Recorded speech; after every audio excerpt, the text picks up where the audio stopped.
Well, hello, and welcome to Sunday Supper. My name is Robbie G, and I'm with Nate Gibson. Are you in the shot, Nate? Come on, I am in the shot. All right. So welcome, everybody. Happy Sunday. We'll wait a couple minutes for everyone to join, but for those of you who are back, welcome back. And you know how it works. Sign in to your YouTube, and you can comment. You can ask us questions. We have Gina behind the camera working the camera and answering she'll feed us the questions. I want to start with telling you guys about this cheese plate and what's on it, because we'll start nibbling on this, and then Nate's going to teach us how to make a beef Wellington almost from scratch, right? In a nutshell. In a nutshell. So go ahead and open your cheese plate. There's tarragon mustard, which smells incredible, grapes, figs, pecans, and there's 3 cheeses. The white cheese, which has a little rind on it, that's the queso Leonora. It's delicious. It's from Spain. It is 100% goat's milk. This guy, this kind of yellowish color with the crusty rind on it, this is a Comte, a really traditional cow's milk cheese from northeastern France. It's one of my favorites, so I'm looking forward to getting into that. The blue cheese is Point Reyes Blue. Oops, the tip just broke off of that one.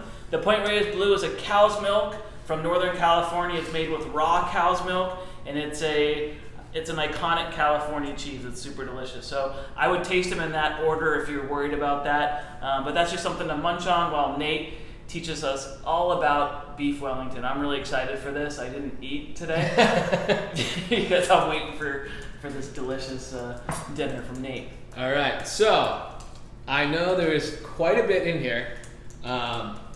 Wellington, to me, I find it a fun kind of fancy way to impress people. Anytime you think beef Wellington, I think you think you're like, oh, I'm going to the steakhouse. Beef Wellington. Yeah, like schmoozy. But it's actually very simple. It's very traditional, but very simple.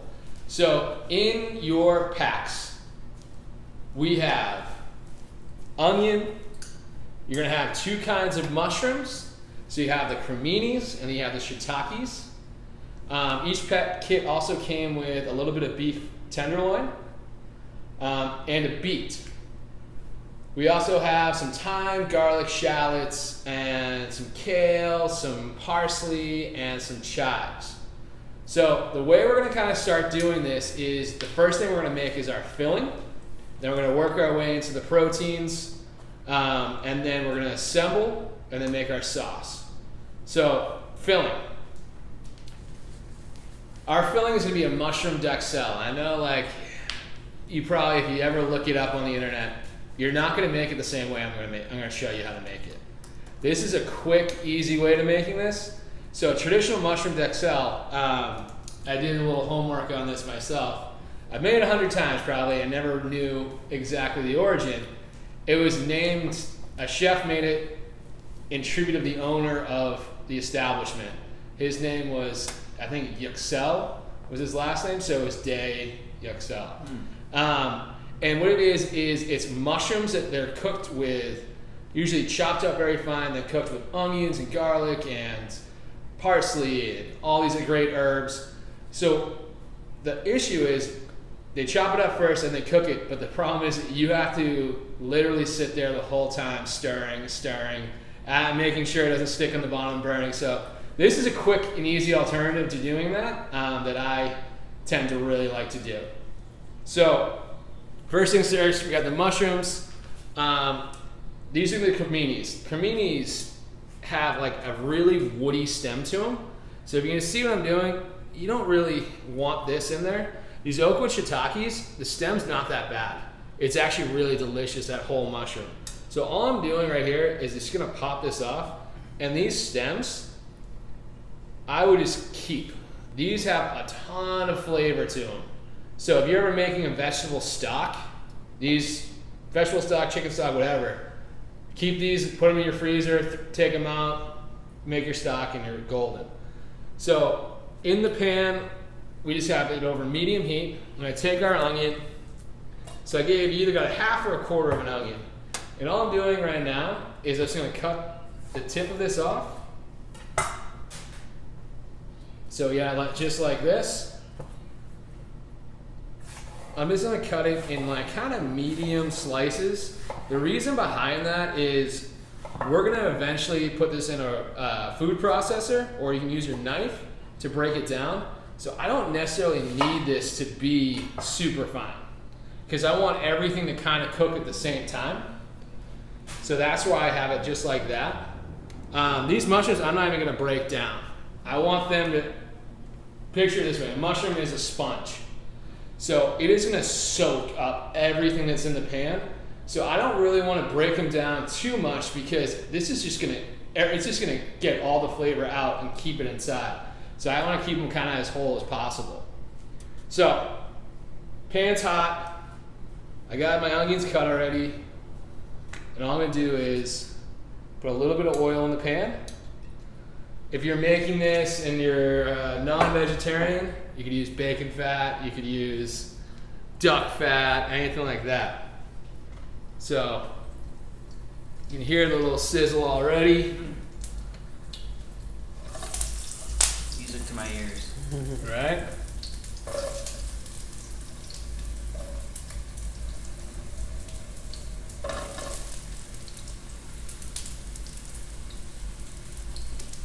So we have our mushrooms in there.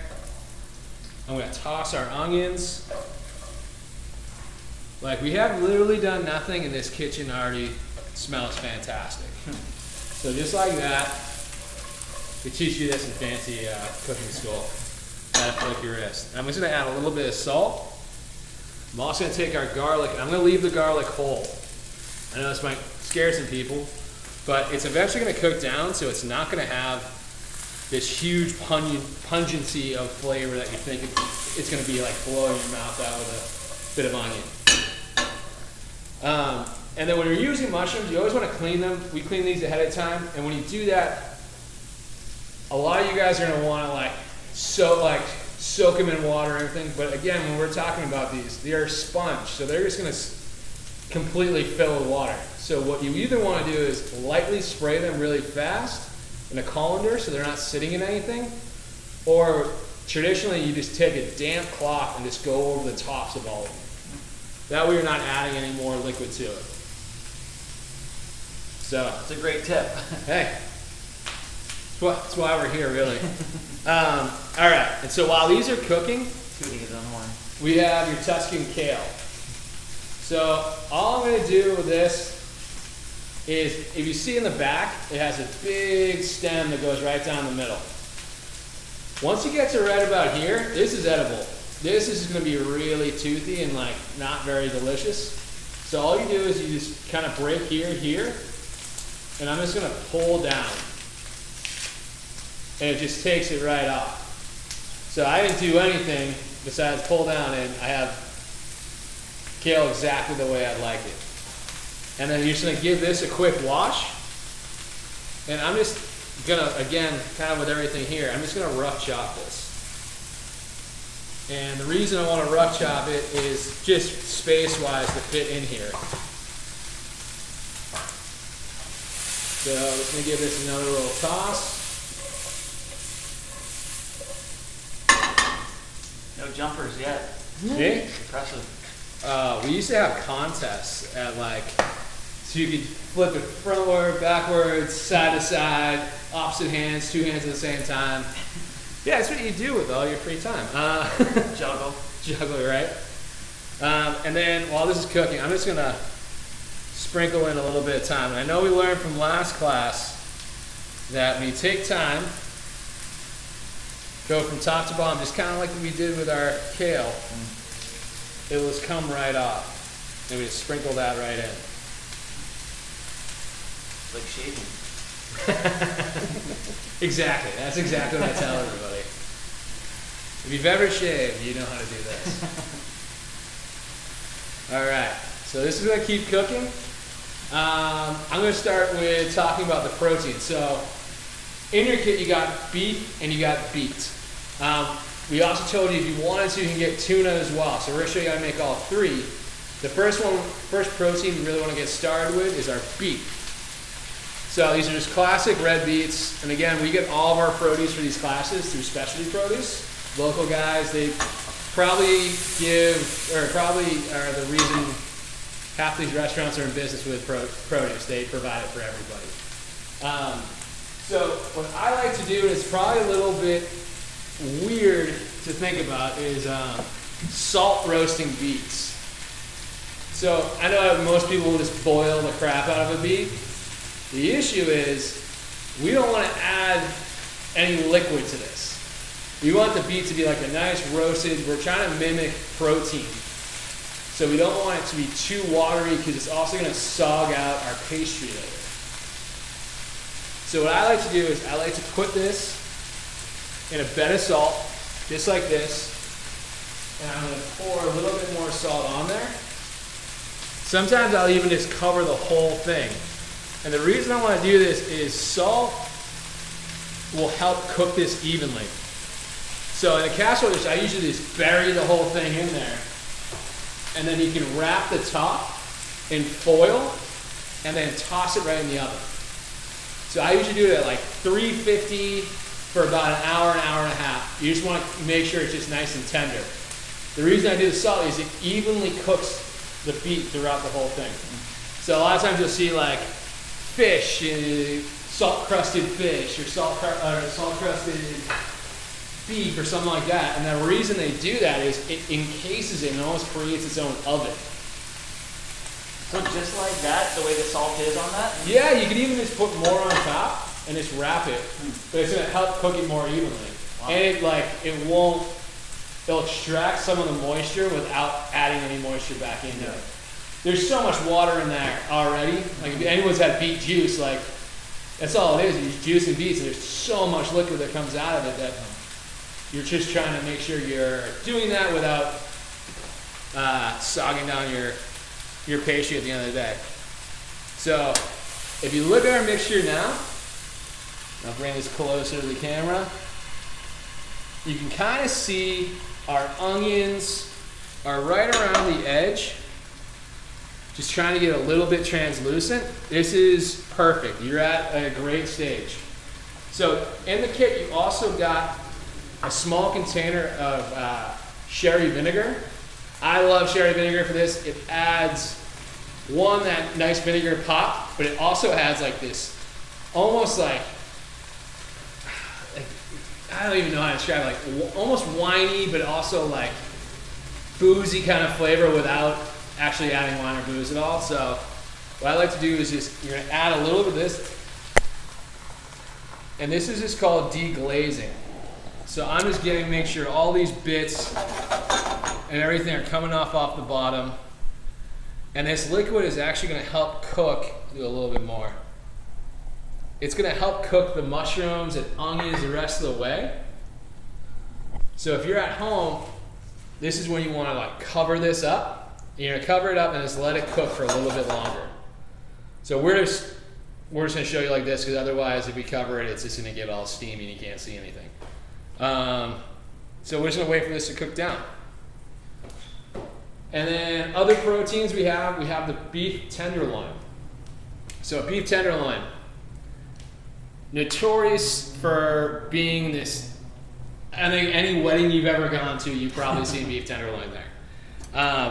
In my opinion, it's perfect and like made for this application. I'm a traditional like ribeye guy. I just like the fat. Oh, come on, baby. Oh. Yeah, I like the fat in there, everything else. But when this is happening, you don't want anything that has fat around the side of it. You're baking this in a container so the fat would actually get like really gummy and just kind of like inedible. Mm-hmm. So if you see on all yours, it's nice and cleaned up. There's not much, there's a tiny bit of fat there, but that's fine, that'll just melt away. There's no sinew or anything like that. That's why this is great for cooking inside the Wellington. So now we're just gonna season this up. Yeah, a little bit of salt. Okay. Yeah, a little bit. That's what you call a little bit. Yeah, well, you know what? It's just, a little bit goes a long way. All right. Add a little bit of pepper to this. Our pan's getting nice and hot. We're gonna put a little bit of more oil in the pan. Now, because we are gonna be cooking this again, you wanna cook your steak severely under. I know that might sound weird. You're like, well, I like my steak this way and I'm gonna cook it that way, but you gotta think about your like long-term goal. I'm gonna bake this again. It's gonna heat up again, so it's gonna raise the internal temperature. So I'm a medium rare guy. Rob, will you? Medium rare. Medium rare works. So I'm gonna cook this steak. Got a nice sizzle already. I'm gonna cook this steak completely rare. So I'm pretty much just gonna sear both sides of it, maybe take it a touch further than that. And the reason why is, again, because I'm gonna bake this again. It's gonna rise in temperature and it's gonna come out a perfect medium rare. So far, pretty easy. All we've done is saute some things. Our beets in the oven, steak's cooking. Question about the beet salt, Nate, from our friend Jason out there. Oh, yeah. Can you do anything with the salt after you have baked the beet? Honestly, you can keep the salt. If you ever want to like do any vegetable again, you can just keep the salt and reuse it. We used to do that all the time. We would throw whole carrots in there, parsnips, any kind of root vegetable works really well. You could also do whole onions. Like if you do want to do whole shallots or something along those lines, they all would fit right in there. It's not going to be beet salt? No. You'd be shocked. Wow. And if it is, it's not going to add too much flavor. Yeah. All right. With this cooking down. Is this going to be like on top of it, or is it going to go in the pastry? Oh my I should I wait? No, it's a great question. So the mushroom Decel, I'm just going to toss the kale in here. Because traditionally, isn't it Wellington usually has like a pate or something? So it has the mushroom Decel, and they usually add pate to the Decel. Okay. So today, I figured instead of doing the pate, we're actually going to add cheese instead of the pate. Oh, because we're Venetian. Yeah, well, because we can. Why do anything? Because you can. So instead of doing, with your kits, you got an additional portion of cheese. So what we're going to do is we're using the queso Leonora is going to be with the beet. We have the Point Reyes Blue is going to be with the beef, and then the Comte Saint Martin is going to be with the tuna. Oh wow, cool. Because it actually has that nice nuttiness you're talking about. It also has like a light bit of citrus, like citrusy notes to it as well. And you don't want to overpower the tuna at all. I know people are going to be like, oh my god, fish and cheese together. Guess what? It's delicious. Don't be afraid. Don't be afraid to be different. There's no rules. No rules here. So Wellington 3 ways. Wellington 3 ways. That way, you have vegetarians coming, you have pescatarians coming, or you just want to have a traditional Wellington dinner. You can fit all 3 molds. Where does that name come from? I was going to say, should we do some Wellington facts? I'm dying to know. Well, I'm glad you asked. Wellington. Yeah. So the Wellington came from, of course, the Duke of Wellington. The Duke? Yes. Rob, you know what his name was? His real name? His real name. Oh, wasn't it like Arthur Wellesley or something like that? Something like that, yeah. His name was Arthur Wellesley. Yes. And he was a French statesman, politician. He was around in the 18th and 19th century. Yes. So he was the guy who defeated Napoleon at the Battle of Waterloo in 1815. Correct. That's his big claim to fame. Yeah. And he was actually the prime minister twice. You know really? that? I didn't know twice. I knew he became the prime minister shortly after, but not twice. Well, and of course, the English and French they still have a rivalry, but they have had centuries-old rivalries, and so it's a big deal to beat the French for the English. Oh, yeah. And so there was a lot of patriotism and English pride, and so they were naming lots of things after this guy Wellington because they were really proud of him. Have you ever heard of Wellington boots? I have heard of Wellington boots. They're named after your boy, the Duke. And so they obviously had been doing cooking meat and pastry for a long time before, but they sort of rebranded it, if you will, under Mr. Wellington. I mean, imagine that. Imagine getting a food named after you. That would be fantastic. I tried to call the name of like an ice cream cookie sandwich a Nate Witch, and people just didn't buy it. The Gibby? Yeah. I was reading, or I saw somewhere that your rapper name is you take Lil, Yeah. and then the last thing you ate.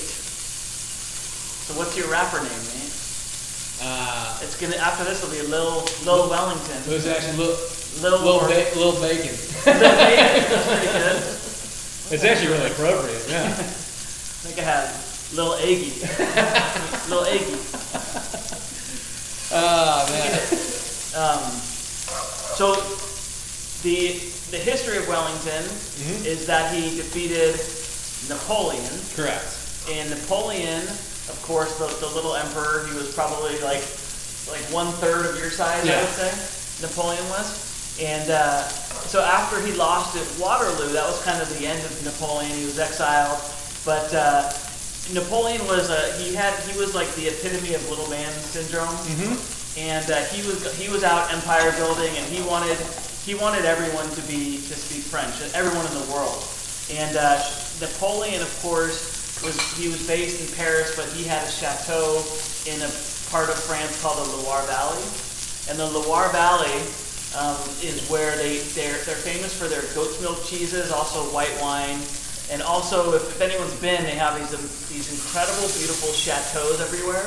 So that's where he would go, kind of in the off season, and so when he went out to northern Africa, to Egypt, to basically turn them into French speakers, one of the cheesemakers was making a cheese for him in the shape of a pyramid. Well, when the Northern African campaign didn't go so well for Napoleon, and he was heading back, the cheesemaker was afraid that Napoleon would see these pyramid-shaped cheeses and get pissed off. So the cheesemaker whopped off the tops of the cheeses. And so there is still to this day a cheese from France called Valençay.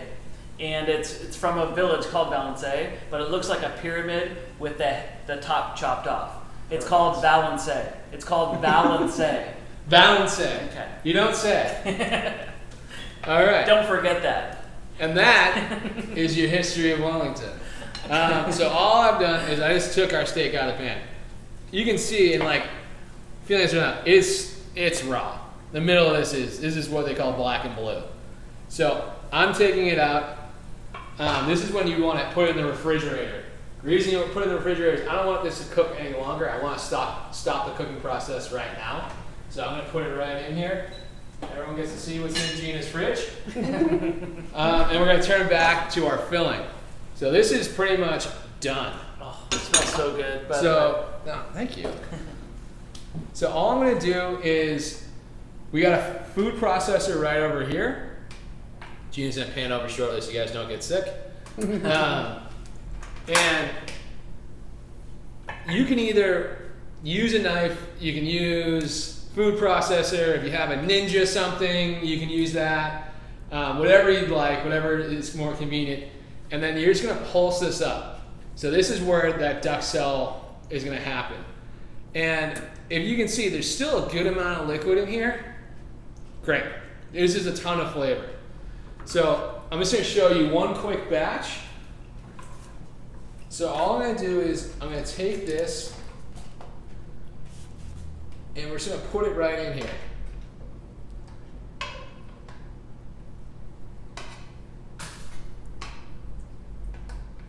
Just like that. I don't want to go too high because this is also kind of hot. If you're going to do this with a knife, I highly recommend letting it cool down a little bit. So I'm going to take this and we're just going to pulse it. The reason I'm going to pulse it is I don't want to get it too fine. I don't want to get it too coarse. I want it nice and even. It's a beautiful noise. It's like a screaming rabbit. Yeah. All right. Perfect. So I'll bring looks like right there. So it almost looks like pate. All right.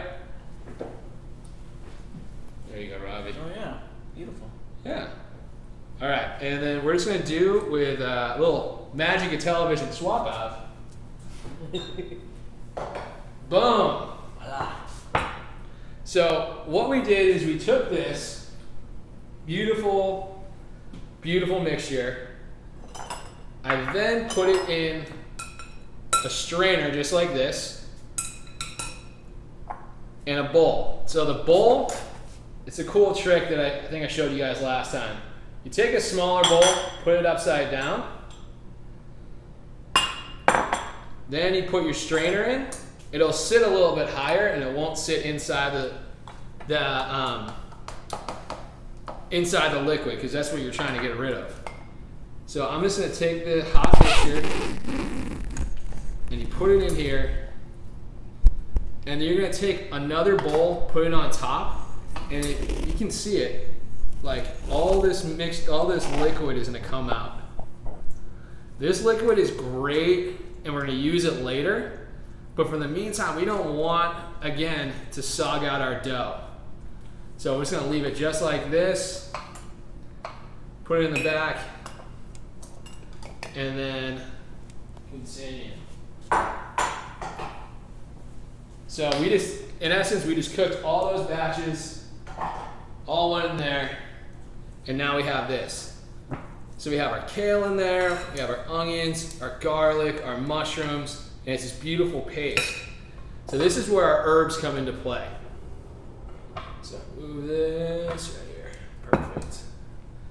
So all I'm gonna do is I'm gonna take chives.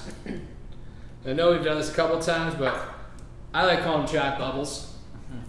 So you're just gonna take the end of the chives, curl your fingies up, and I'm just gonna go nice and tight on there. And you wanna make sure, again, that your filling's nice and either room temperature or cold, because you don't wanna cook these greens at all.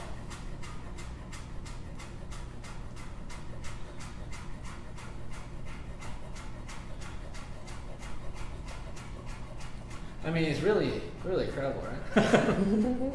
There was a restaurant I used to work at, this was our garnish. So I used to have to cut like a pound of chives every night, just that small. And if they looked bad, he had no shame in just throwing them all away. So when you get to these tops, a little flimsy, put this with your mushroom stems, save it for a rainy day, and that way you can either save these, make chive oil like we did last time, or you can use it in a stock. So those are perfect for that. And then I'm just gonna take a little bit of the parsley.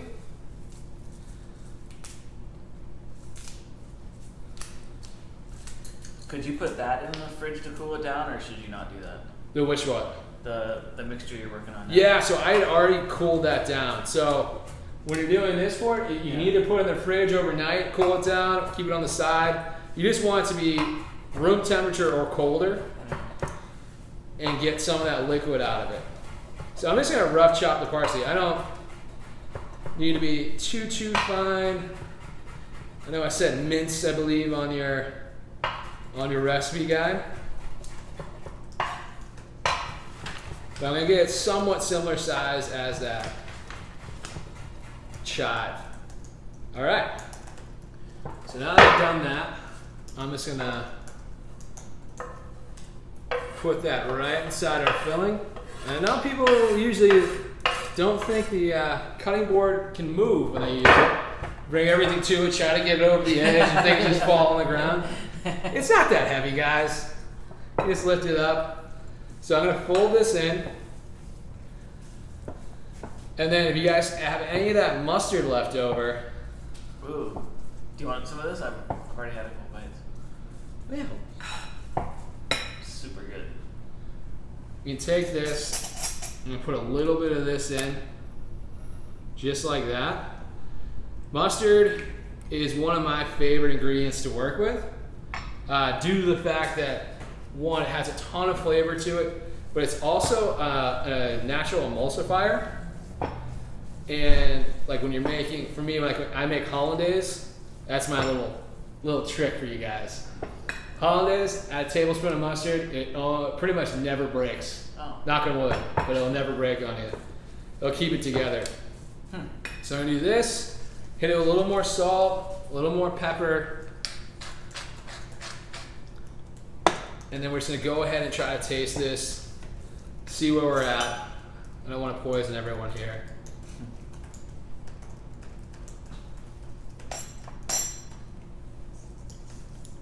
A little more salt. A little more salt, you know, a little more pepper, but I don't think you guys would be upset with this. All right, Robbie. Gonna do my duty here. Do you want to feed me? Or? I was gonna say, do I need to make the tugboat noise? Mm-hmm. Yeah. Oh yeah. So it still has that pop. Yeah. So, A little texture to it. well, you need a little texture to it. All right, so we're gonna leave this, put this back over here, and we're gonna move on to our beets. So these are our cooked beets. So all we did was we just took them out of the salt and then brushed them off. And now is the fun part. Find a towel that you do not care about. This is step one. You can use paper towels. Sometimes they rip on you. If you have a rag, this is my number one tool. But not the same one they wash their car with. No, you don't want that. Unless you have a red car or a purple car. So all you're gonna do is, I'm just gonna grab right in the middle, and you're gonna take this, and you're just gonna peel it back. So, I'm not doing all that much. Just kind of massaging the outside of this. And bing, bang, boom. You got a peeled beet, and everything's right here. Oh. So wow. you just dump that out. That's the skin. I thought it looked so smooth that I thought that it was already peeled. No, just get at what I do, Rob. So I got that. Pretty crazy, right? Oh, you're right. You weren't lying. No, it's really easy, you know, just getting all this off, it's good to go. Perfect. And then from here, so we all want everything to mimic the steak. And don't put that in your laundry with the other whites. Oh no, this is like this is kind of a hand wash or a one and done. So we're gonna take these, and what I like to do is I just like to square these up because I'm trying to mimic what the steak looks like. So all I'm gonna do is take a little cut off the bottom, a little cut off the top, and then just kind of square off the sides.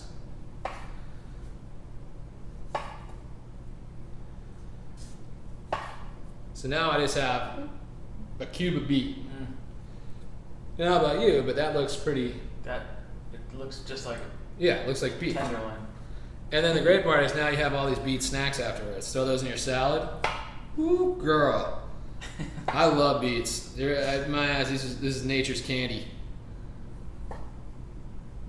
Boom. All right. Protein done. Snack done. Now to wipe our knife off, just wipe this down real quick. And we're gonna move on to tuna. All right. So, Mr. Tuna, pleasure to meet you. So this is actually local bluefin tuna. I know you're gonna say, oh my God, he's using bluefin tuna. Here's the deal. Bluefin tuna is actually on the rise, and then if you wanna learn more about fish and fishery in San Diego fishery probably has over the world, one of the best programs as far as rebuilding species. They have really strict guidelines, and as far as what they catch, and like as far as bluefin tuna, there's all these regulations that go along with it. So they're not targeting them, they're not doing anything. It's just kind of like, oh, they caught one, they can bring it back, and they follow all the regulations. And they've rebuilt certain fishing structures that were almost depleted. So it's kind of great. Like, this is super local, super fresh, caught probably the last couple, like a day or two. Is bluefin lame or something? Am I? No. Like, So bluefin is the best you get. And what happened was everyone found out about it. Oh. It's a sushi grade tuna. Okay. So everyone found out and were like, oh, bluefin tuna, I gotta get it. And they got overfished. Oh, I see. So when they get overfished, there's no regulations, they start to die out. But they've actually slowly built themselves back up through strict regulations, and it's through fishermen caring about the environment. I highly recommend, like, on a Saturday, going down the tuna docks, talking to the local guys there. I know there's a few, like Saraspi, they're great to talk to. They're like a local fishing family, notorious for their spot prawns. I have the Three Boys Fishery, really good friends of ours. So are they all off of San Diego, or they go down to They're Mexico? all out of San Diego, yeah. So, good people to know, and I always recommend just going to talk to a local fisherman. Go down the docks on Saturday morning, it's a blast. So with this, think of it the same way as the beet, in which I'm just gonna try to square this off. And then whatever's left over, guess what, guys? You got a tasty sushi grade quality little treat. Sashimi time. So I just cut this into a square. So again, we're just mimicking the steak. All right. So I'm gonna grab a quick bowl here. Just because I don't want to waste anything. So pour the leftovers in here. And mix it up with these. Help yourself, Robbie. I don't want you It's getting getting too thin on me. Question, Nate? Yeah. From Marcy. Hi, Marcy. What was the type of mustard you used? So that mustard was actually the mustard in your kit. So you can use like Dijon mustard, whole grain mustard, whatever you prefer, however spicy you want. And then I like I want you to think of the idea of doing this as this is all up to your taste. So if you like it a little more mustard, make it a little more mustard. If you don't, then tone back on it. I just like it's an emulsifier and it adds a good amount of flavor with a little bit of, only adding a little bit of it. And then again, that was a tarragon mustard. That was tarragon mustard, yep. So, all right.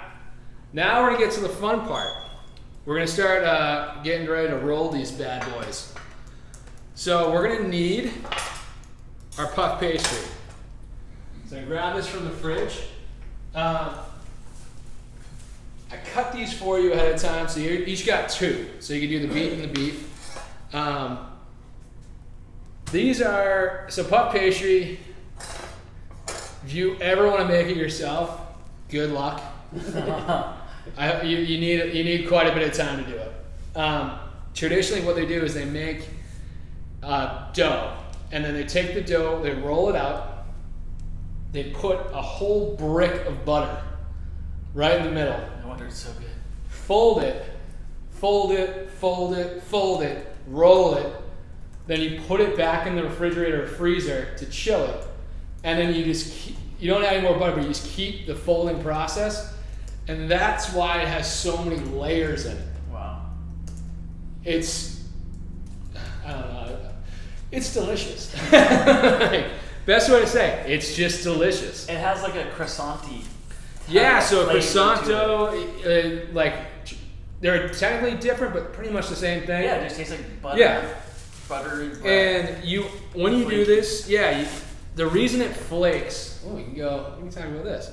So the reason it flakes is because you added all these layers of butter in there, and it's kept it nice and cold. When you bake it, you always want to bake it at a high temperature, because what you're doing is the layers come from the butter steaming and pushing up, and that's why all those layers are in there. And then the butter, so think about this, the butter's always coming out, and that's why you get that nice crust around it too. So we're gonna take our puff pastry. I'm gonna put this down. I already pre-portioned these for you. All right. So first things first, we're gonna add some of our Decel down. And I just suggest doing it in a little square, just like this. So I'm gonna do it nice and size, so that way I have room around the outside. And then we can go tuna first. So before I put the tuna in, I am gonna season it with a little salt, because you should always season any protein you put in there.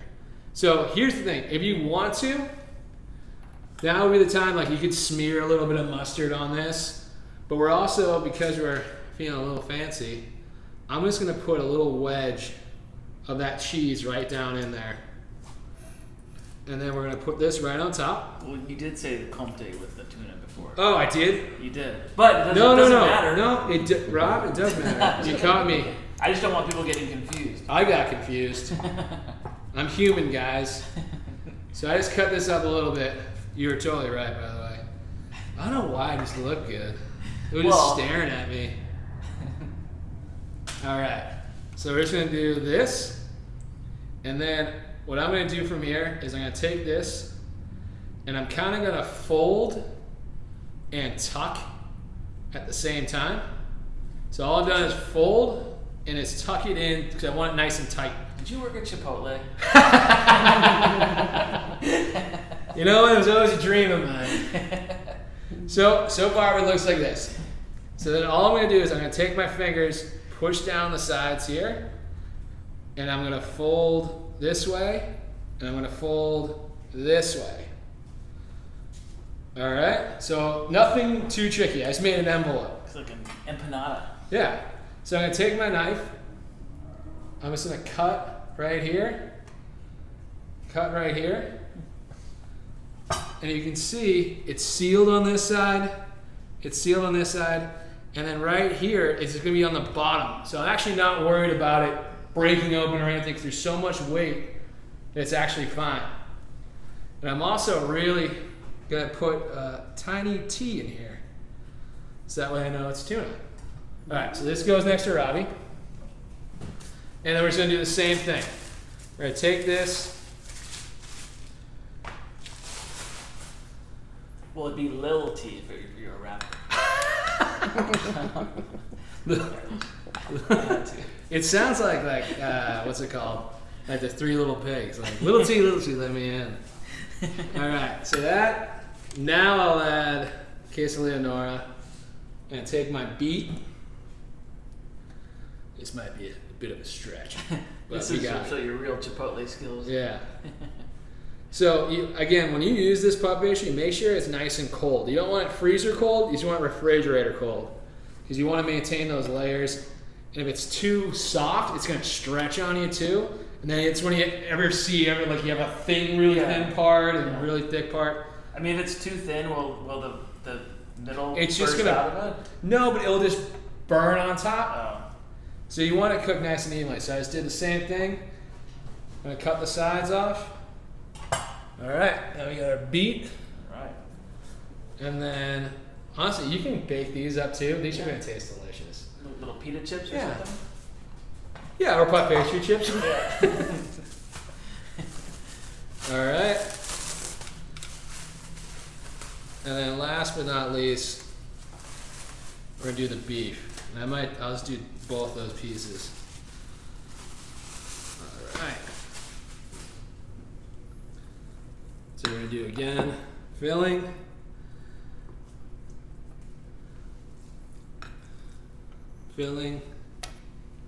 and if you have excess, you can just recook this up, put a piece of fish on top of it, put a piece of meat on top of it. It's good on its own as a side dish. Put it in with some eggs. Oh yeah.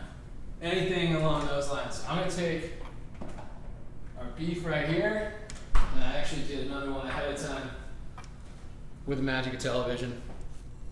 And so I'm just going to put a little bit of our blue cheese down, sprinkle that right on the bottom. And I'm not doing too much. I don't want this to be like a cut open and stringy cheese. I just want to add a little bit of flavor to it, not take away from anything else. That's the classic blue cheese, red meat. For me, point raised blue is essential, like steak and like blue cheese. Gives a perfect kind of tangy balance to it. Absolutely, it has a citrus. It has like almost a buttermilkiness to it. All right, so we're just do the same thing. We're gonna go like that, pinch. So back in my Juniper and Ivy days, we had a tuna Wellington on our menu, and we probably made 60 of these a night. Wow. So I was nervous. I was like, oh man, do I remember how to fold these? And it came right back. All right. So put our 2 beef ones here. And then time for the egg wash. So, Robbie, do you know what egg wash is? Well, you're gonna break that egg into that bowl. Then you're gonna brush each of these with the Well, I'm here. Yeah. Egg wash is a wash with egg. Correct. That's what I think. So, you're gonna take your egg. You have this beautiful little whisk. So I'm gonna whisk this up. It's a gorgeous whisk. Yeah. It makes me feel like a giant. So I'm gonna use this. I'm gonna take a little bit. I got some heavy cream over here, and you did too. Let's put a splash in there. Adds a little more fat to it. So does that give it like the crusty? That's what gives it that glazy, beautiful sheen. Not like Charlie Sheen or Martin Sheen, just a beautiful sheen. More like a George Hamilton. Oh yeah, you know. Perfect. Nate might be too young for that reference. Oh no, I remember that guy. I don't think I've ever seen anything he was in. I just saw him as like a constant just guy on everything. So Robbie, I'll actually His famous firsthand. Yeah, Want to do it? I want you to do this. Okay. So you're just gonna do this and do a I quick. think I can do that. Yeah, you got me? Don't leave anything dry, right? Yeah, you want it nice and sharp. Well coated. Oh, I just screwed up. Just kidding. Oh. I didn't screw up.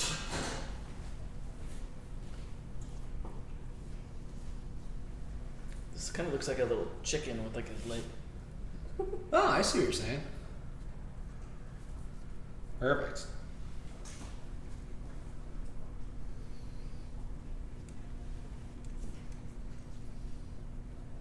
All right. Oh, hold on, one more. One more. Just gotta make sure I really get this. Okay, Perfect. I'm happy with that. All right, you can put that in the sink. I trust you. So what we're gonna do here is I just have some more of that salt that I cooked that beet in. I'm gonna sprinkle a little bit on top. This is a nice little secret of the pros. Oh yeah. Put a little salt on top. It's just gonna add a little more flavor to the pot pastry itself. It's not really seasoned, and it just looks great. So into the oven we go. All right. So all in all, pretty straightforward so far. Yeah. Only thing we have left to do is make sauce. So all I'm gonna do is we're gonna get our pan nice and hot. I just reused the pan that we cooked our mushrooms in because even when wiped out, it still has a lot of flavor in it. Well, did you say the oven's at what, 450? Oven's at 450. We're gonna cook for about, I would say, start them at 15 minutes. And all we're doing right now is we're just trying to cook the pot pastry. So don't worry about the beets already cooked, the beef seared off, the tuna will cook very quickly. Mm-hmm. So I'm just gonna suggest you cook for 15 minutes. At 8 minutes, flip them. So by flip, I mean to spin them around. That way there's, because in every oven, there's always a hot spot. Could be bottom, could be the top, could be the side. So this way, if you're constantly rotating halfway through, every individual one's going to get every part of the oven and it cooks actually more evenly. Mm. Great question, Rob. All right. Sauce time? Sauce time. So I don't know about you, but with a beautiful steak or a beautiful piece of tuna or beet, I would love a nice peppery, mustardy, brandy sauce. Brandy sauce. So I gave you those shallots. So this is the shallot time. So I'm going to take the shallot. All I did is I'm going to show you again. I'm just going to cut the top off. I'm going to cut the bottom off. And then what you're left with, the outside will still be on. I'm just going to cut those in half. That way it's just easier to peel off that outer layer. And if you want to save these for your stock, add them to your mushrooms and your herb mixture.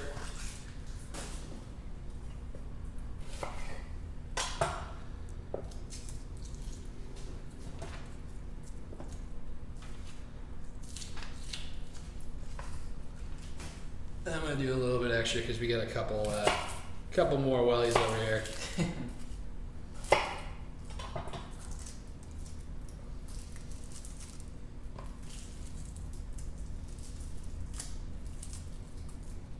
Perfect. All right, so I want to leave these in slightly biggish chunks. So when I cut these, I'm just going to cut them so they're nice and about like, I don't know, 1/4 of an inch thick. Because again, we're going to blend this sauce. And if we're going to blend this sauce, we really don't need this to be super fine.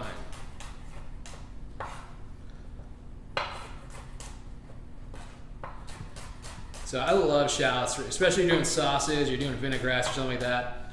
In the onion family, they're fantastic for the fact that they have a little more sweetness, in my opinion, a little less harsh tone, like harsh bite on them. And so now I'm just gonna take a little bit of garlic. I'm just gonna take the back of my knife and just smash this. It's gonna break it down to smaller pieces without me having to even cut it. Perfect. All right, done. Now we have our pan. Should be, oh, it's nice and toasty. I'm gonna add a little bit of oil, and I also have some butter back here. Oh. I know, you should hear, these guys are growling.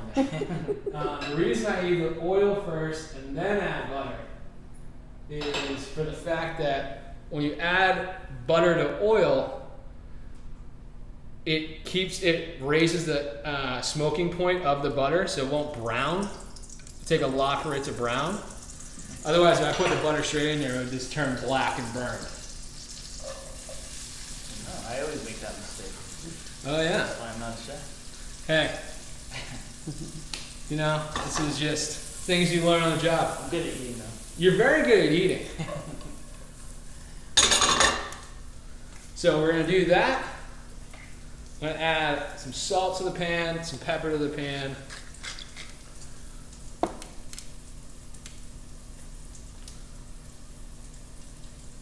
We're gonna add more thyme to here because all we're just trying to do is add a ton of flavor.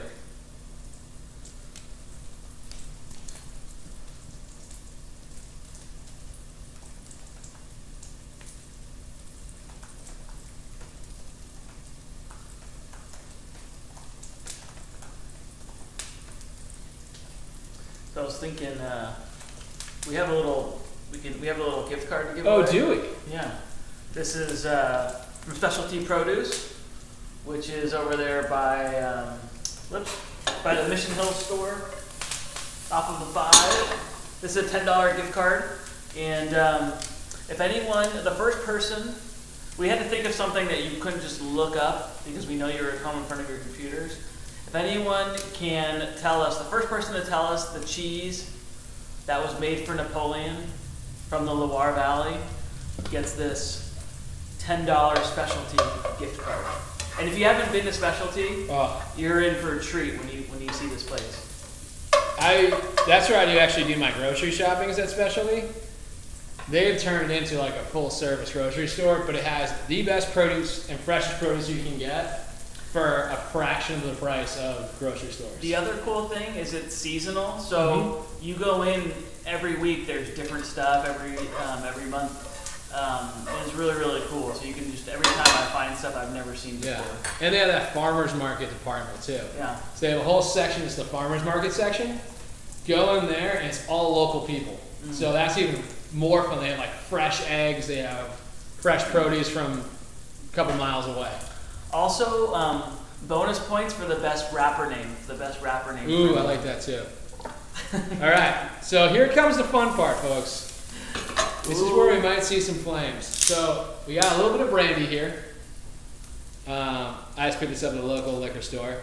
You don't want brandy, you don't have to use brandy. You can use wine, you could use sherry, Madeira, something along those lines.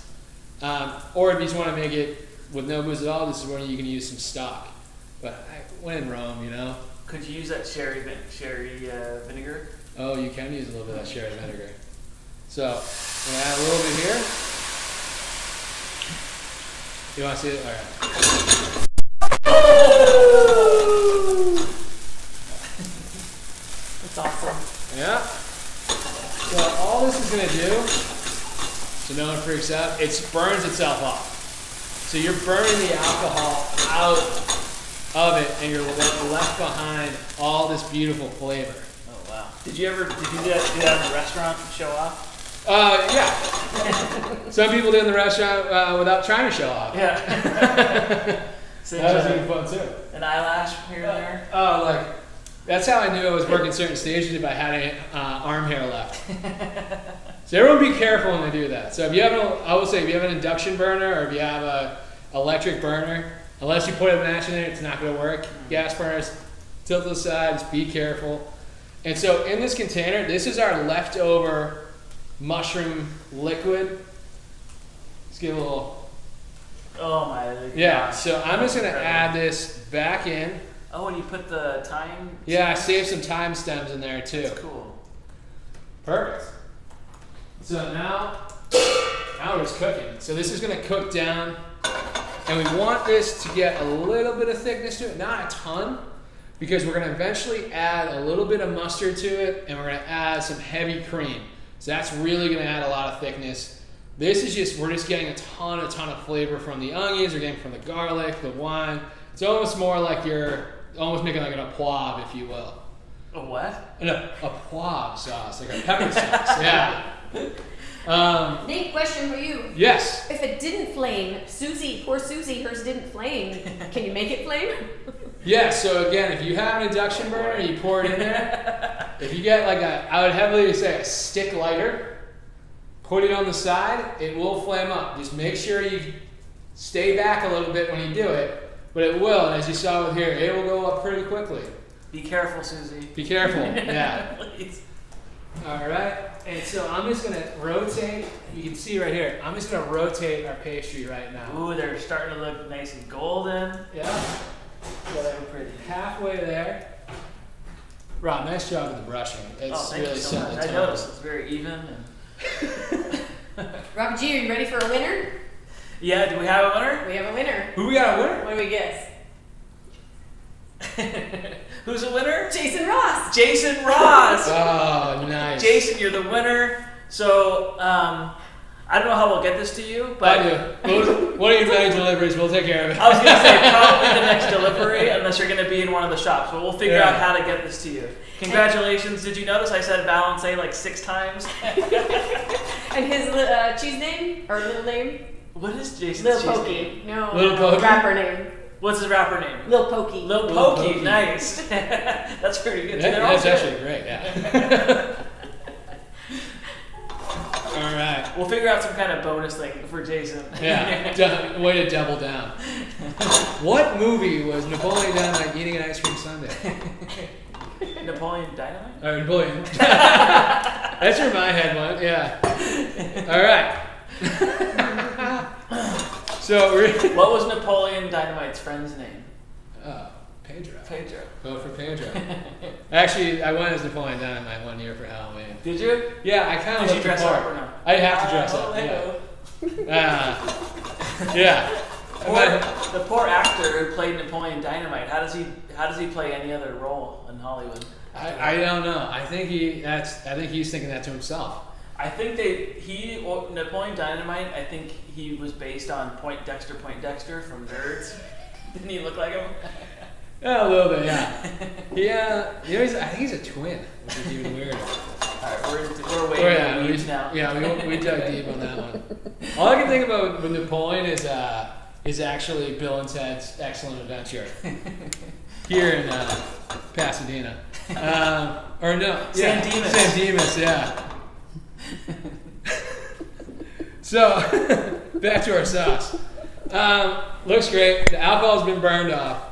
Still have a good amount of liquid left. So I'm going to do now, turn off our heat. I'm going to pour this, I'll use a spoon to be safe, right into the trusty blender. Now I'm pouring everything, stem and all. Sticks and stems. Sticks and stones rather may break my bones, but they make this sauce delicious. All right, move this over. Speaking of wrapping, yeah. All right. Freestyle. So I'm gonna take this. I'm gonna take a little bit. That's about a That's tablespoon. Whole grain mustard. There's a whole grain mustard. I ran out of the other mustard. So we're doing a little whole grain. You can use Dijon. If you have more of the other mustard, use that. Pour this in there. I'm gonna put the top on. And then with most blenders, this top comes off. So I'm actually just gonna put it on nice and loose because I'm gonna add our cream into it, but I wanna be able to take it off and slowly drizzle in our cream. So it's gonna get really loud. You're probably not gonna be able to hear me, so just pay attention. All right. So blending that nicely. Skim up a little bit.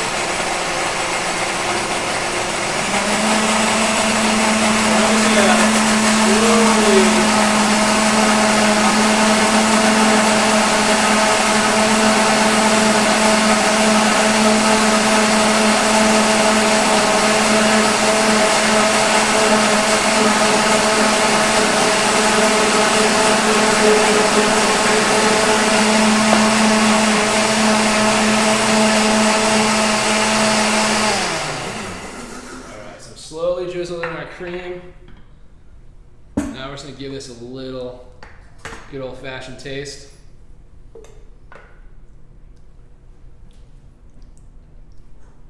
Rob, you're gonna hate this. A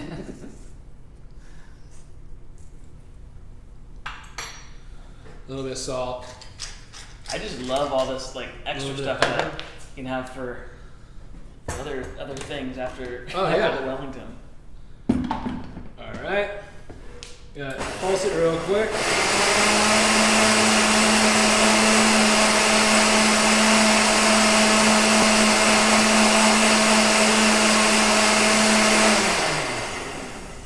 All right. Perfect. And I'm just gonna take a strainer when I do this, just in case there's extra little time stems or anything like that. And we're just gonna pour this right into a little pan. So I know I said last time, quick and easy way to do this. Either tap the sides,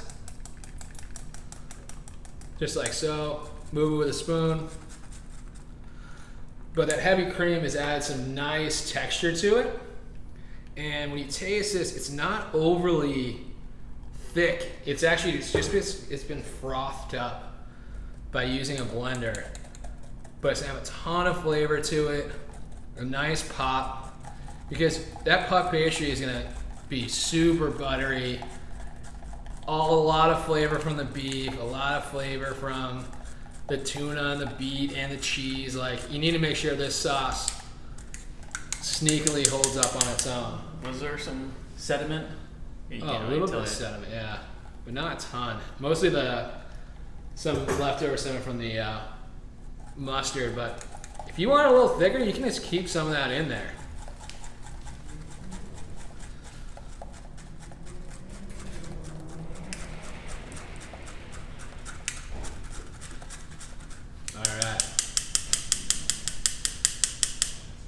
All right, Robbie G.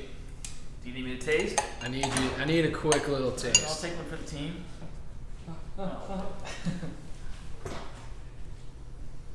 Oh yeah, talk about a pop. Yeah. Mmm. So all that vinegar that we Oh had, yeah. all that vinegar that we had Big time. left over from the from cooking the mushrooms is back in there. Now you get like that kind of acid on the finish. Absolutely. 2 questions, Chef. Yes. Okay, from Susie. If she has none of that liquid, I'm so glad Susie's still around. is there another liquid you could use? Yeah. If you can use beef stock, you can use mushroom stock, anything like that. You just want something nice and rich. If you have like a veal jus or something along those lines too, those are great. Okay. All right, we're gonna take a. Oh, and one Yes. other question from Rex. Made the sauce earlier. You would reheat it for a serving, right? You want it Absolutely. The one thing I will tell you is if you're gonna make the sauce earlier, don't add your cream. The reason behind that is once you try to heat this sauce back up, as soon as you hit a boil, the cream's gonna want to separate. It's gonna want to separate curl because you do have a little bit of vinegar in there. So what I would do is puree without the cream, and then when you're ready to serve, just kind of use a like immersion blender or just a whisk and just whisk it in or just re-blend it, adding the cream in there. All right, we're gonna give doggy.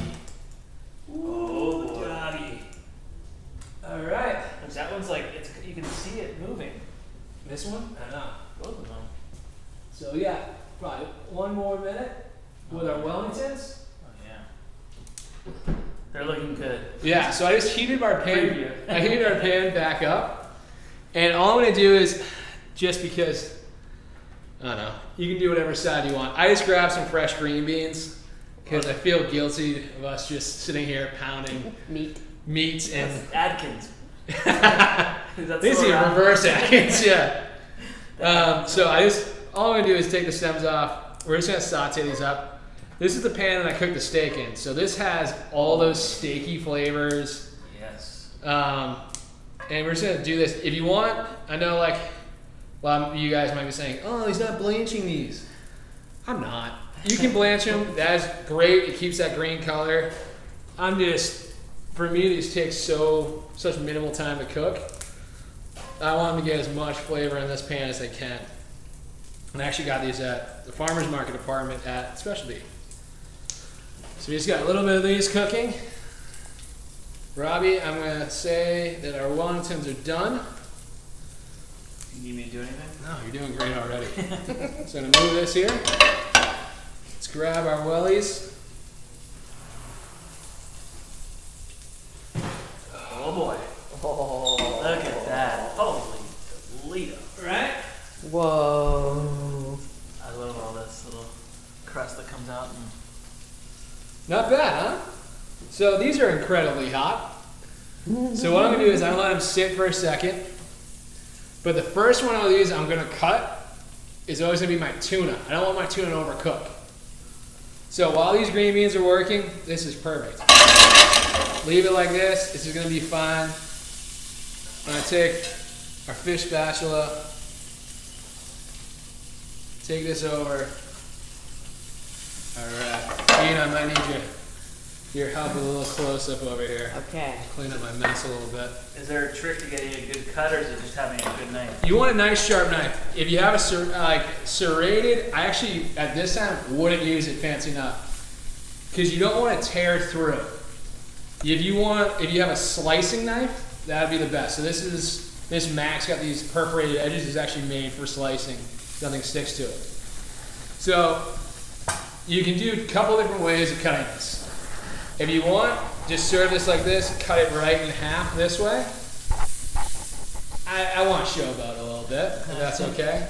So what I'm going to do is I'm going to cut this side. I'm going to cut this side, and I'm going to cut right down the middle, Oh. and then I'm going to put it up like this. Oh my God. Good Lord. Holy. Alright, I got a little salt I'm going to put right on top of our flesh. So there's our tuna. Still rare, or medium rare in the middle. Gorgeous. Alright. Like that melty comté around the edge. Melted on the side. I mean, that could have been really screwed up. It could have been queso Leonora. Another minute, could have been a disaster. I got him here. And then we Look have at that one. our beet. Beet with the queso Leonora. Oh yeah. And the Isn't it fun like how it literally looks like a juicy, almost bleeding steak, if you will. Yes. looks like a burrito like. Yeah. I think Rob's hungry. All right, and then nice sharp knife. We got our beef. Oh yeah. And see how that's that perfect medium rare because we cooked it rare. Our puff pastry is perfectly cooked. It's probably the wash. So if I It's wanted definitely it the wash. medium, would you say 5 more minutes if I wanted it medium No, so if you want it medium, or higher temperature? when you're searing it off in the beginning, you want to cook it to medium rare. Gotcha. That way, no matter what inside the oven, it's going to take exactly the same time. Yeah. All right. I'm going to take our green beans. Just so we can add a little bit of veg here and look like we know what we're doing. All right, now it's healthy. Now now it's healthy. And I actually Into wine too. Yeah, I brought a few pea sprouts from my house. And so this way, we can add these a little bit around here. Pea sprouts are fantastic. You guys don't eat these at home. Tastes exactly like string beans or anything like that. Or, Very nice. yeah, a little bit of lemon just over the greens. That way they pop a little bit. And then I'm going to take our sauce. Oh, man. What have you done? And then we're just going to go right over our Wellingtons.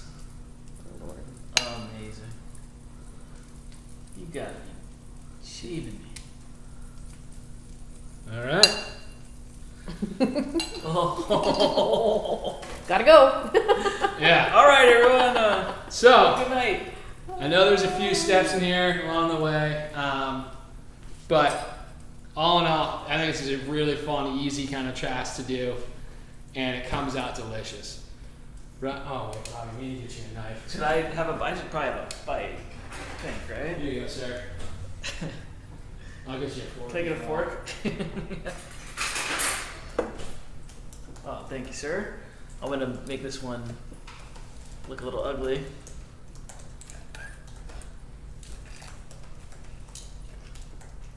All right, you want tuna first. I did. I want the saucy and the pastry. Okay, I'm gonna have this is gonna be a big bite.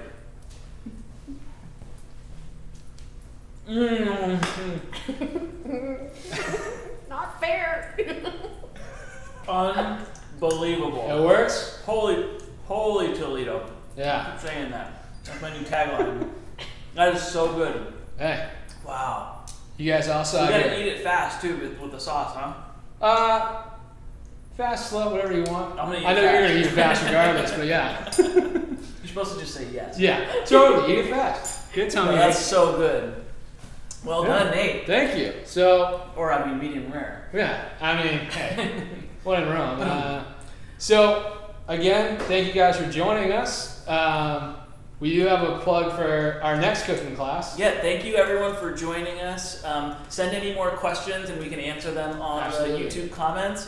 On Wednesday, we will be doing Wino Wednesday, and it will be Gewürztraminer. Did I say that right, Gina? Gewürztraminer? Yeah. Wednesday, that's the 24th. And then Nate's next class is for Sunday supper will be pizza. Oh, yeah. Oh yeah. Manja. And that will be on March 21st. We'll bust out the pizza oven. Oh, And yeah. I'm looking forward to that one as well. Oh yeah, we'll give you some dough. We'll make some pesto, some sauce, and we'll give you some toppings. We'll try some different cheeses out and get a little interesting with it. Thank you, everybody. Mwah. Bye. Ciao. Have a good night.